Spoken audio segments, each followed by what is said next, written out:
Hi, this is JC Sutherland, Product Manager for M-Audio, and what I'm doing in this video is taking on an overview of the hardware. I'm going to show you each one of the sections and show you how to configure these sections to be specific for your setup. This piece of hardware is very flexible on purpose, so it adds to your current workflow instead of you having to change your workflow. In the opening UI, you have the bank section, the sequence section, preset sequence, and the push rotary knob, basically telling you what it's doing right now. And the preference is soft key. So what the bank section is telling you right now is that I'm in pad bank A and the controller is in bank A. How I change these sections is I can cycle through by holding the pad bank button and go through B, C, D, or I can hold it down and then use the 1, 2, 3, 4 pads to choose which bank I'm in. The control bank works very similarly by cycling through by pressing the button or holding it down and going to the bank. This also shows you what mode each one of the sections is, and I'll get into that later. Right here we have preset and sequence. What a preset is a preset saves everything, all of your settings for the pads and the controller section. So if you get a really specific you have 64 pads, so if you have 64 pads going to 16 different channels, you're going to want to save that information to call up later easily. And because you can get really specific with these, like the knobs in Mackie, the faders in MIDI mode, and these, say, in some sort of arsenal mode, you're going to want to save that too. So you can do the initial setup in your preset and recall that easily. A sequence is saved separately, and what a sequence is basically the sequence, your performance of the hardware. So it's all the MIDI events that you record into the step sequencer and all the parts, because each one of these pads represents a part. So it's like almost having a 64-track MIDI sequencer. So 64 part. A part in a track is just a different way of stating the same thing. And that's all controlled with the step sequencer. And the reason why it's nice to have these saved separately is that sometimes you might want to have the same sequence but playing through a different setup in the pads or the controls. We also have the preferences soft key here, which goes into the global preferences of the hardware. Right now it's set to send out MIDI channel 1. MIDI out is set to USB and the jack. I can change this to send out just the MIDI DIN, which is the jack setting, or out of USB. I'll just leave it at both.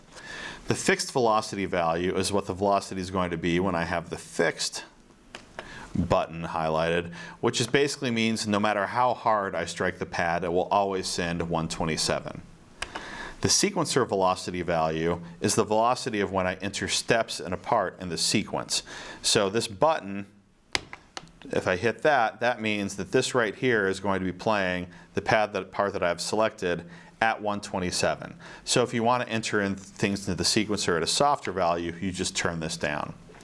The tap LED, you can turn that on and off, because if you're set internally and it's on, it will blink at the tempo. And a lot of people actually kind of find that annoying. So we let you turn that off. And I'll put the clock back to internal and go to the second menu. So you have the brightness and contrast, which basically you can play with that so you get the best view out of the screen. And same with the pad sensitivity, and it has a curve, much like a keyboard controller has a curve. So you can go through those, play it, and determine the best curve for you.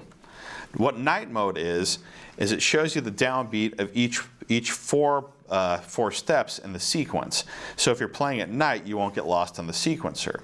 So if I turn this off, you'll see all of a sudden 1, 5, 9, and 13 are completely dark, where if this is on, they'll be dimmed, so you'll always kind of know where you are, regardless of where you're performing or where you're producing. What the tap average is the tap average is how many times you need to hit the tap tempo button to actually get the tempo and use the tap tempo feature.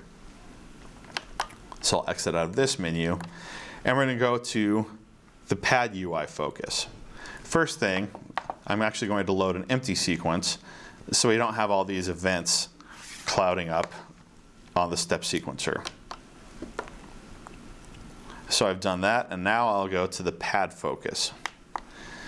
What the pad focus does is it puts focus of the UI on the pad controls and lets you operate basically what you want these to be at. They'll keep a lot of the same sequencer values here that aren't necessarily pad specific, but allows you to control things, and so you always know what settings your sequencer is in. Right now the pads are in Arsenal, and what Arsenal mode is this keeps this in lockstep with the Arsenal software. So the pad banks will always be the same. They'll always be sending the same MIDI messages as what you have loaded in Arsenal. However, if you want to get a little bit, have some more fun with this and start sending out different channels, you can put the pads in MIDI mode. And I'm actually going to toggle all of these pads to MIDI mode to show you. So I'm going to exit out of that, and now I have these new menu items, Edit Pads, and the MIDI mapping. So if I hit the Edit Pads UI, I am now controlling, I'm looking at bank A, pad A, which is this pad, and I can change the minimum velocity value and the max value, which allows me to, if I lower the max value down to 100, it doesn't matter how hard I hit this, it's only going to hit 100.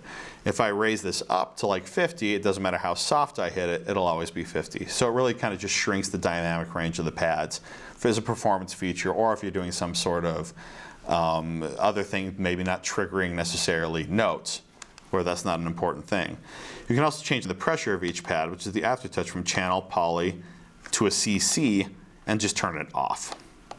When you hit more, this is when you start really going to town. Right now, the MIDI channel is set to the user preferences, which are the global preferences that we defined earlier in this tutorial, and the output is also sending to that.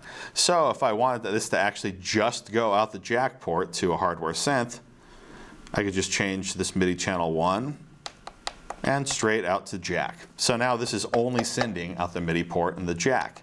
We'll go back to the user preferences. And I can also change the color of the pads. You can change the on color and the off color. So right now I'm changing the color to green, lime, and if I had that changed, I automatically know, hey, this pad is doing something different. So besides just being able to rainbow out the pads, it's actually a very useful feature when you get to the point where you start specifying what different pads and different parts are doing in the sequencer.